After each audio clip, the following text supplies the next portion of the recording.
Taziye çadırı dün kurulmuştu. Bugün ikinci günde aileler taziyeleri kabul etmeye devam ediyor. Sabahın erken saatlerinde taziye çadırına kitlesel gelişler başladı. Bu saat itibariyle de devam ediyor. Koşuyolu Parkı'nda kurulan çadır dolmuş durumda. Sadece çadırda değil aslında. Şu an arkamda gördüğünüz nokta da çadırın dışında kalıyor ama halk yoğun ilgi gösteriyor ve parkın birçok noktasında büyük kalabalıklar oluşmuş durumda. Ahmet halkı bu taziyelerde gerilla ailelerini yalnız bırakmadı. Aslında bu tablo ilk günden oluştu. Dün çadır kurulur kurulmaz Ahmet halkı taziye çadırına gelmeye başladı ve bu gelişler bugün de devam etti. Her yaştan Ahmetli burada 7'den 70'e Ahmetliler gerillalar için kurulan taziye çadırına geliyor.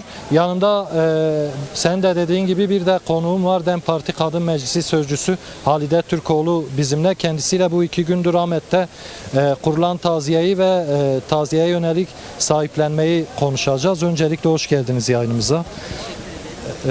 2 gündür taziyeler kabul ediliyor. Siz de aileleri yalnız bırakmadınız. Halk da taziyeye yoğun bir katılım gösteriyor. Neler söyleyeceksiniz? Genel bir değerlendirmenizle başlayalım. Öncelikle burada taziyesini kurmuş olduğumuz bütün şehit düşen gerilla arkadaşlarımızı saygı ve minnetle anmak istiyorum. Kürdistan halkının başı sağ olsun, hepimizin başı sağ olsun. Burada özellikle Koşuyolu Parkı'nda oluşturmuş olduğumuz taziye birçok gerilla ailesinin aslında yan yana gelişi ama aynı zamanda kentin yani Diyarbakır Ahmet kentinin birçok kurumu, STK'sı, kitle örgütleri, mücadele alanları, yine halkın çok yoğun ilgisinin olduğu, kadınların çok yoğun ilgi gösterdiği bir taziyeyi aslında gerçekleştiriyoruz. Bu aynı zamanda tek tek ailelerle ilgili bir mesele de değil. Aynı zamanda bu mücadelede bedel ödeyen, bu mücadelenin içerisinde aslında bir şekilde Kürt halkının özgürlük mücadelesi için aslında bedel ödeyen her bir kesimin de yan yana geldiğini ifade etmek lazım. Bunu niye ifade ediyorum? Bir yönüyle değer ailelerimiz burada, barış anneleri burada, tutuklu yakınları burada. Yine bu ülkede demokrasi mücadelesi veren kitle örgütleri burada. Kadın hareketi burada, gençlik hareketi burada.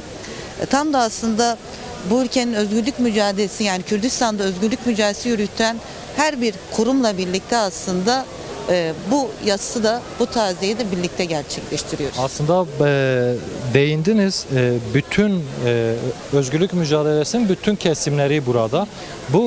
Bu tablo neyi anlatıyor? Bu tablo özellikle içinden geçtiğimiz bir sürecin gerçekliğini de bize önümüze koyuyor. Şu şekilde bu taziye, bu yasın kendisi bir yönüyle inkarın, savaşın sonucu.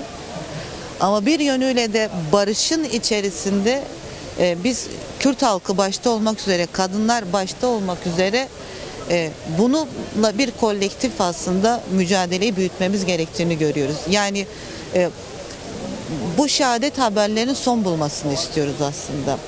Ve bunun olabilmesi için de tam da aslında aileleri ziyaret ettiğimiz zaman da aslında bunu anneler özellikle ifade ettiler. Barış olsun, başka bir şey istemiyoruz. Yani bu son şehadet haberini ulaştırdığınız ailelerin söylemi bunlar. Evet.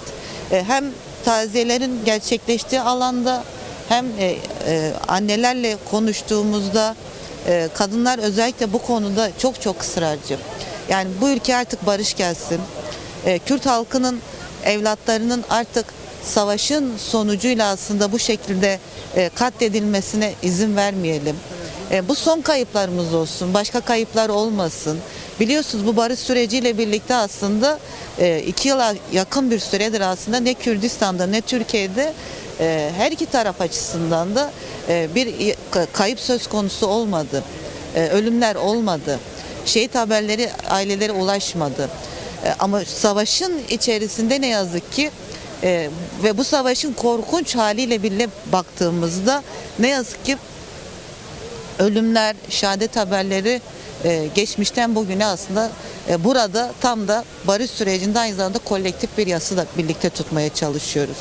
Bu aynı zamanda bu halkın mücadelesiyle yeni yaşamı nasıl öreceği, bundan sonrasında acısını nasıl, yarasını aşabileceği, ama aynı zamanda bu ülkenin demokrasi mücadelesinde her bir özgürlük kurumumuzun, demokratik kurumumuzun nasıl bu mücadeleyi daha da sahiplenmesi gerektiğini ortaya koymaktadır. Ve bugün aslında dün de siz de ifade ettiniz, Ahmet'te binlerce kişi şu an taziye alanını ziyaret ediyor. Ailelerle dayanışma içerisinde herkes kendi taziyesi gibi sahip çıkıyor. Tam bu noktada gerillaya karşı nasıl bir yaklaşım burada ortaya çıkıyor? Halk gerillaya nasıl yaklaşıyor? Nasıl görüyor? Şöyle, evet, bir savaş var ve bu savaşın içerisinde aslında Kürtler kendi varlığını kanıtlamak için aslında burada rol alırken bir özgürlük mücadelesi haline geldi. Ve bugün Ahmet'te aslında gerillanın konumu, yine gerillaya dair taziyelerin, şehadetlerin sahiplenme meselesi özgürlüğe duyulan özlemin bedelini aslında yüzleşmesi aynı zamanda. O yönüyle de halkın burada özgürlük mücadelesini sahiplenmesi, varlık mücadelesinin bedelinin ne kadar ağır olduğu hakikatiyle yüzleşebilmesi ve bu hakikatin kendisini ortaya koyarken de dayanışma ruhunu ortaya çıkarmak. Yani burası bireysel acıların olduğu alanlar değil. Burası bir halkın özgürlük mücadelesinin Kürdistan'da ne kadar bedel ödeyerek aslında bugünlere geldiğini gösteren bir tablo var ortada. Gösteren bir hakikat var ortada. Ve burada aslında özellikle başta kadınlar, anneler olmak üzere bu dayanışmayı daha da büyütmek istiyoruz. Siz değindiniz. Yani özellikle birçok kesim burada var ama özellikle kadınların fazlalığı da dikkat çekiyor. Az önce de kitlesel bir şekilde anneler buraya geldi. Anneler alana girerken ayrı bir atmosfer de oluştu.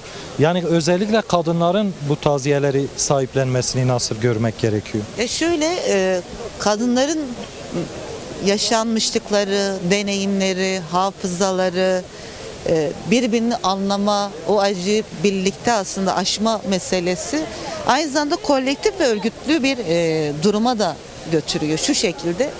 Şimdi biraz önce alana gelen anneler aynı zamanda barış anneleri, kayıp yakınları anneleriydi. Yani birçoğunun çocuğu, eşi, yakını faili meçhullerde kurban gittiler.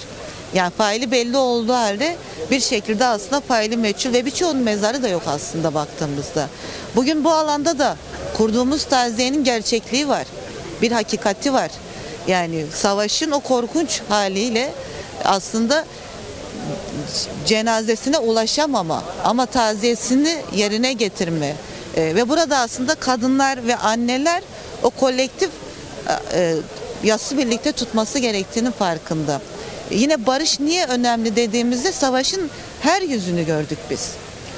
Yani savaşın nasıl bir şiddet sarmalıyla üzerimize geldiğini ve barışla aslında bu konuları daha çok konuşabileceğimizi, barışla insanların daha çok dayanışma gösterdiğini.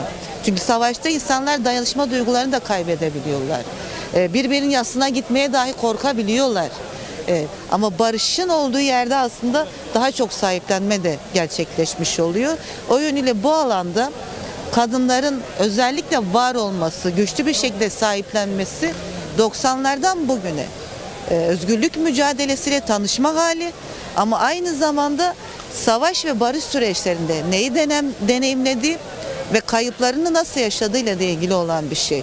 Ve burada aslında kadınların her yan yana gelişi sadece acıları paylaşmak üzerinden değil, aynı zamanda kolektif bir yaşamı da beraber nasıl öreceğini gösteriyor. Mesela birçok kadın arkadaş çok uzak ilçelerden geldi buraya. Anneler, tansiyon hastası olan var, bir sürü şey olan var ama geliyor, durmadan geliyor. Çünkü bunu yapması gerektiğini ona sadece duyguları söylemiyor, yaşanmışlıkları da söylüyor. Peki siz de değindiniz konuşmanızda bir süreç de var. Barış ve Demokratik Toplum süreci devam ediyor.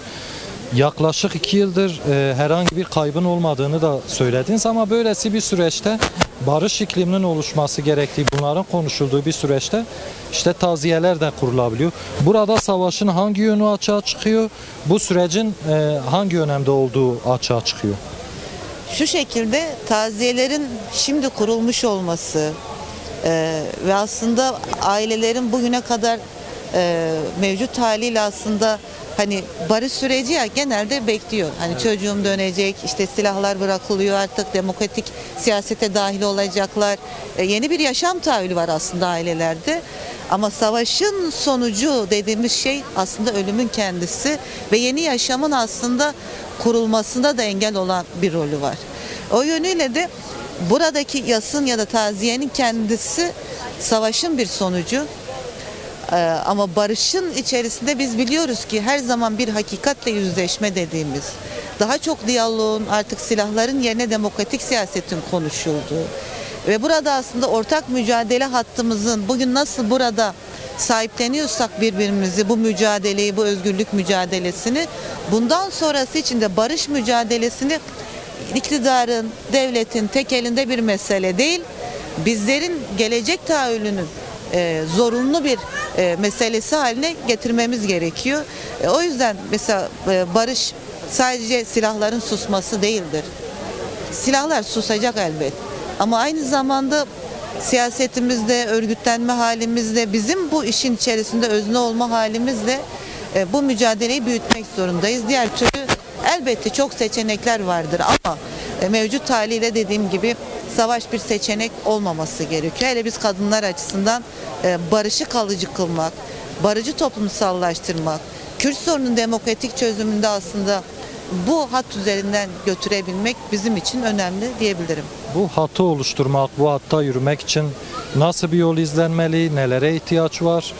Savaş seçeneğinin sizin de dediğiniz gibi tamamen ortadan kalkması açısından tüm kesimlere hangi görev ve sorumluluklar düşüyor? Ya her bir kesim bu meselede sorumlunun olduğunu farkında olması lazım. Mesela kadınlar direkt bu konuda sorumlu olduğunu söylüyor. Hani sistem, iktidar çok hesaba katar katmaz o ayrı mesele ama biz sorumluyuz diyoruz. Anneler mesela biz sorumluyuz diyoruz. Yani bu iş barış olsun istiyoruz durmadan. Bunun nasıl oluşabilmesi için mücadele ediyorsak demokratik kitle örgütleri, demokratik siyaset, iktidarın kendisi, siyasi parti sonuçta o da. Bunun kendisi ama devlet de aynı şekilde Orta Doğu coğrafyasının gerçekliğinde her an savaşın cenderesine girebileceğimizi bilen bir yerde durmamız lazım. Ama her zaman şunu söyledik. Barışın oluşturduğu deneyim, diyalog, kazanım çok daha kalıcı olur. Ama savaşta bazıları kazandığını zannedebilir ama gerçekten hem başta Orta Doğu ve Kürt halkı olmak üzere en çok belki de bunun sancılarını, bunun aslında zararını en çok aslında kadınlar ve halklar görmüş oluyor. Yani bunu çokça deneyimledik. Ve bunun üzerinden aslında bizim yeni dönemin süreci de örgütlenmektir. Yani Kürt halkının da, Türkiye'deki halkların da, kadınların da, gençlerin de her konuda örgütlü olması gerekiyor. Kolektif dayanışmacı bir aklı hayata geçirmesi gerekiyor. Yeni bir yaşam diyorsak bunun barışla ilişkisini ortaya koyması gerekiyor. Zor bir şey değil aslında. Güzel yaşamak, iyi olana ulaşmak, yaşamın kendisi kutsal diyoruz mesela değil mi? Mesela bunun için bile mücadele edip örgütlenmek gerekiyor diyebilirim. Peki şöyle bir soru da yönelteyim. Yani bugüne kadar genellikle şehadet haberleri geldi. İşte son günlerde yine farklı tarihlerde yaşamını yitiren gerillaların şehadetleri açıklandı ve taziyeler kuruldu. Bundan sonrası için en azından çerçeve yasaya baktığımızda silahını bırakan gerillaların gelip siyaset yapma imkanı belli bir süreden sonra doğacak. Bu mevcut tabloyu, 40-50 yıllık mevcut tabloyu tersine çevirebilir mi? Ya da gerillanın artık diyelim şehadet haberinin gelmemesi, burada bizzat kendisinin gelip siyaset yapmasının nasıl bir önemi var? Ya bunun birçok aslında yolu, yöntemi var. Öyle ifade edeyim. Hem demokratik siyasete düşen roller, hem meclise düşen rol. Bana bak yani böyle. Aynen bu şekilde bana bak.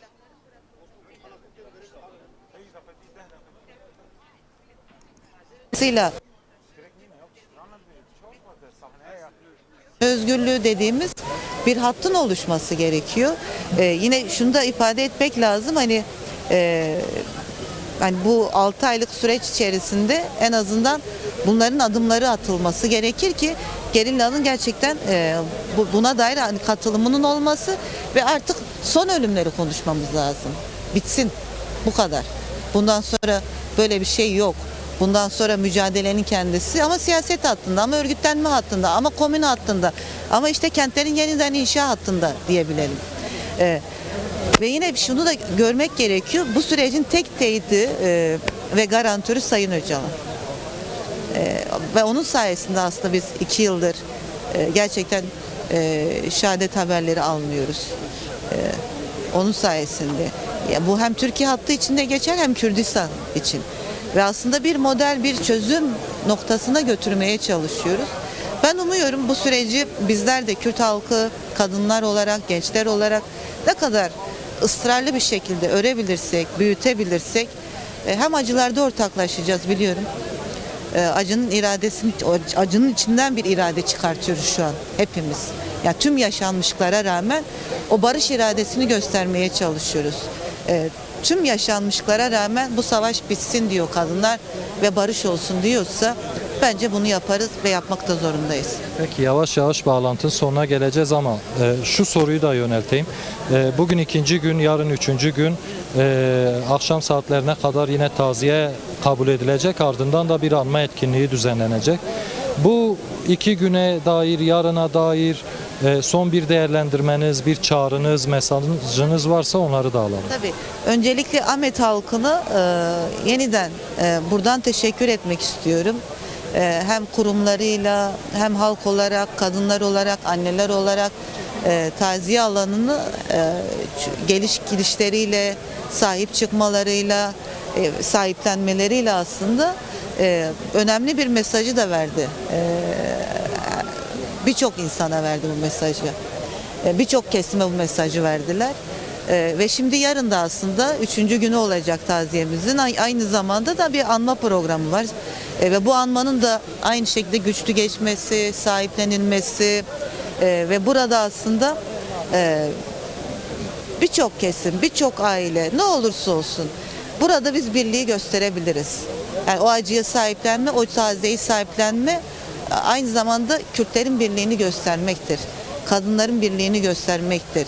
Evet, gelecek tahayyülümüzde yan yana duruşumuzu sımsıkı göstermektir. O yüzden Ahmet halkına buradan tekrardan sesleniyoruz. Kurumlarımıza tekrardan sesleniyoruz.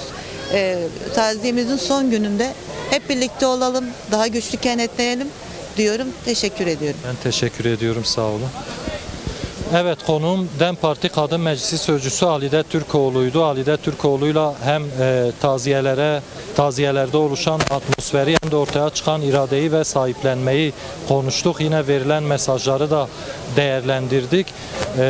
Taziye Koşuyolu Parkı'nda kurulmuştu. Dünden bu yana yoğun katılımlar vardı. Bu saat itibariyle de taziye çadırına gelişler devam ediyor. 7'den 70'e Ahmetliler taziye çadırına geliyor ve aileleri yalnız bırakmıyor. Aslında sadece Ahmet merkezde değil, Rezan'a bağlı Koşuyolu Parkı'nda kurulan taziye çadırı sadece taziye çadırında yoğunluk yok.